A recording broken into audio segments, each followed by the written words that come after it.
और अब सत्ता की बजट वाली वो किफायती कुंजी खोलते हैं जिसमें 58 मिनट के बजट भाषण को आप चुटकियों में समझ पाएंगे। हमने न्यूज मित्रों के लिए इस कुंजी को इतने सरल तरीके से तैयार किया है कि सिर्फ 9 मिनट की कुंजी को देखने के बाद आपको बजट के लिए कुछ और देखने सुनने की जरूरत नहीं होगी।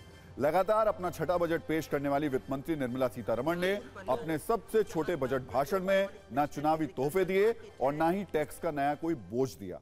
58 मिनट के उनके भाषण से संकेत मिले कि अंतरिम बजट ट्रेलर है, असली पिक्चर जुलाई के पूर्ण बजट में दिखाई देगी। बावजूद इसके इस अंतरिम बजट में कुछ ऐसे कीवर्ड्स थे जिनसे हमने आपके लिए बजट की किफायती कुंजी तैयार की है। हम इसे किफायती इसलिए कह रहे हैं क्योंकि बहुत कम समय में आपको आपके काम की बात समझ में आ जाएगी। अगर कीवर्ड्स की बात करें तो आज निर्मला सीतारमण के भाषण में 5 बड़े कीवर्ड्स थे। टैक्स, गरीबों के लिए नए घर, इंफ्रास्ट्रक्चर जिसमें रेलवे, मेट्रो, सड़क और एयरपोर्ट हैं, सोलर बिजली और लखपति दीदी। इन 5 कीवर्ड्स के इर्द गिर्द आज का पूरा बजट भाषण था। अब एक एक करके समझिए कि किस कीवर्ड वाले को कितना फायदा हुआ और सरकार उनके लिए क्या करने वाली है। सबसे पहले बात टैक्स की करते हैं। सरकार ने आम जो टैक्स स्लैब में कोई बदलाव नहीं किया है, यानी जितना टैक्स दे रहे थे आप उतना ही देते रहेंगे। लेकिन सरकार ने उन टैक्स पेयर्स को राहत दी है जिन पर सरकार का बकाया था। 2009-10 तक के टैक्स पेयर्स पर 25,000 रुपए तक की सरकारी बकाया जो था उसको माफ कर दिया गया और 2014-15 तक के टैक्स पेयर्स पर अगर 10,000 रुपए तक का सरकारी बकाया है तो वो भी अब माफ हो जाएगा। सरकार के इस फैसले से जिनको फायदा होगा उन टैक्स पेयर्स की संख्या करीब 1 करोड़ है। इसके अलावा टैक्स पर कोई खबर नहीं है, यानी अगर आप पर कोई पुराना बकाया नहीं है तो आज के ऐलान से आप पर कोई फर्क नहीं पड़ेगा। कोई बदलाव नहीं हुआ, जितना टैक्स आपने पिछले साल दिया था उतना ही टैक्स आपको आगे भी देना पड़ेगा। अब दूसरे कीवर्ड पर आते हैं, यह है गरीबों के लिए घर। वित्त मंत्री ने बजट में गरीबों को ज्यादा बड़ी संख्या में घर देने का ऐलान किया है। वित्त मंत्री ने कहा कि सरकार 3 करोड़ लोगों को घर दे चुकी है, अगले 5 साल में 2 करोड़ और लोगों को घर दिए जाएंगे। इसके अलावा मध्यम वर्ग के लोग खुद मकान खरीद पाएं, इसके लिए योजनाएं लाई जाएंगी। आज का तीसरा कीवर्ड है इंफ्रास्ट्रक्चर में निवेश, जिसमें रेल, मेट्रो, सड़क और एयरपोर्ट आते हैं। वित्त मंत्री ने इंफ्रास्ट्रक्चर पर 11 करोड़ रुपए खर्च करने का ऐलान किया, जिसमें रेलवे पर 2,55,000 करोड़ रुपए और सड़क पर 2,78,000 करोड़ रुपए खर्च होंगे। सरकार ने 3 नए कॉरिडोर बनाने का भी ऐलान किया। इनके नाम है एनर्जी और सीमेंट कॉरिडोर। ये सीमेंट और कोयला ढोने के लिए अलग से बनेगा।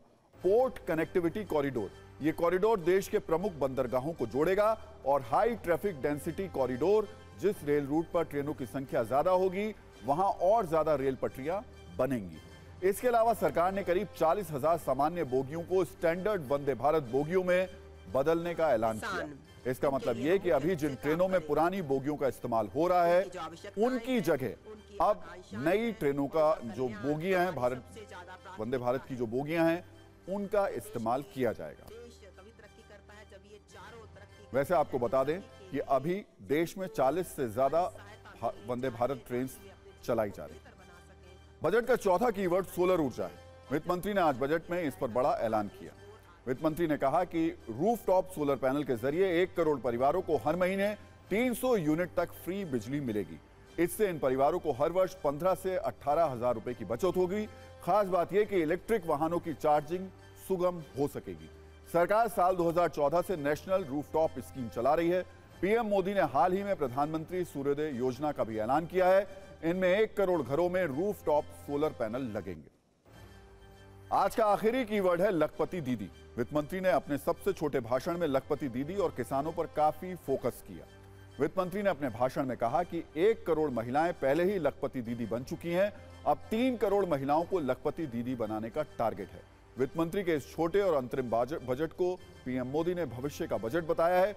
उन्होंने कहा कि यह बजट समावेशी और इनोवेटिव है। एक बार सुनिए वित्त मंत्री ने क्या ऐलान किया और पीएम मोदी ने उस पर क्या कहा।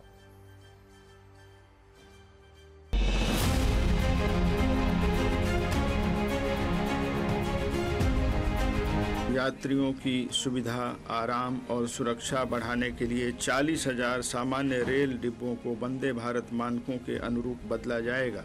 कृषि और खाद्य प्रसंस्करण, जो मूल्यवर्धन है कृषि क्षेत्र में और किसानों की आय को बढ़ाने के लिए और गति प्रदान की जाएगी। प्रधानमंत्री किसान संपदा योजना ने 38 लाख किसानों को लाभ पहुंचाया है और 10 लाख रोजगार के अवसर सृजन किए हैं।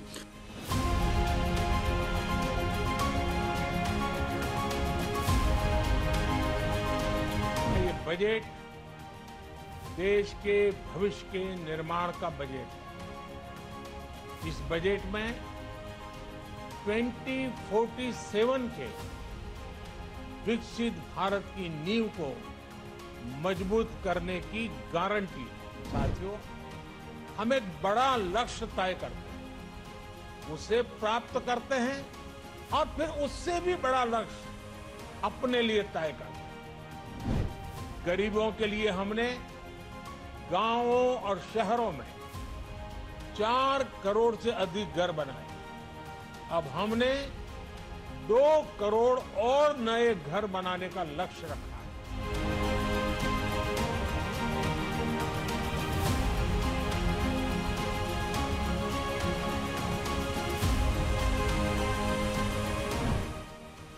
हमने 2 करोड़ महिलाओं को लखपति दीदी बनाने का लक्ष्य रखा था।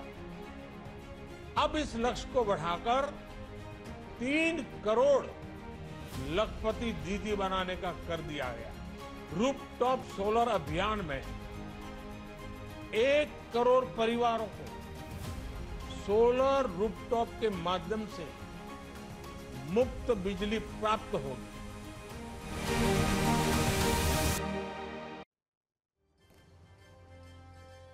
तो बजट भले ही अंतरिम हो, लेकिन सबसे दिलचस्प नेताओं के बयान रहे। सत्ता पक्ष के नेताओं ने इस पर बजट की भर भर के तारीफ की, लेकिन विपक्ष के लिए ये निराशाजनक रहा। वैसे बजट पर जो आज बयान आए हैं, अगर 1 साल पहले के बयान भी आपको सुना दिए जाएं तो अंतर करना मुश्किल होगा। लेकिन आज नेताओं के रिएक्शन में एक बात जरूर नहीं थी, वो थी कॉन्फिडेंस। विपक्ष ने बहुत विश्वास के साथ बजट को खारिज किया और कहा कि पूर्ण बजट हम लेकर आएंगे, जबकि सत्ता पक्ष के नेता कहते रहे कि जुलाई में पूर्ण बजट भी हम ही पेश करेंगे।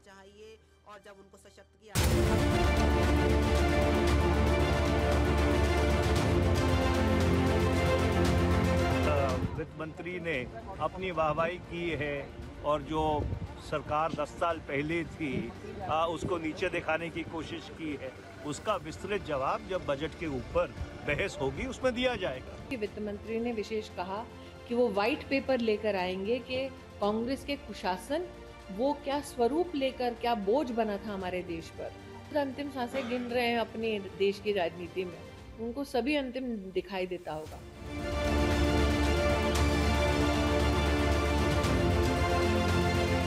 इंटरिम बजट है, लेकिन इसमें भविष्य की उपलब्धियों का जिक्र है, अतीत की और भविष्य का एक मजबूत रास्ता है कि जुलाई में हम फिर पूरा बजट देंगे तो हमारी विजय निश्चित है।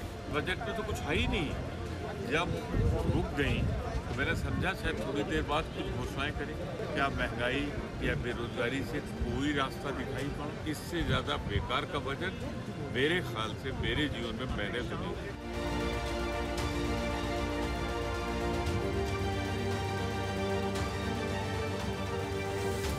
इस बजट में विकसित भारत का संकल्प है। यह बजट गरीब कल्याण, किसान का उत्थान, मातृशक्ति का सम्मान और नौजवानों को मुस्कान समाहित बजट है यार, इतना पतला सा बजट मिला है। ये तो वोट ऑन अकाउंट है, इंतरिम बजट का वोट ऑन अकाउंट है, तो इसमें बहुत चीज़ें तो हो भी नहीं सकती। तो मुझे लगता है कि कोई ऐसा बड़ी घोषणा जिससे एक बूस्ट मिले इंडियन इकोनॉमी को, ऐसा कुछ नहीं। सबका साथ, सबका विकास, सबका विश्वास और सबके लिए प्रयास। आने वाले दिनों में जब हम विकसित भारत की ओर बढ़ रहे हैं, ये बजट उसके लिए एक बहुत बड़ा स्टेपिंग स्टोन है।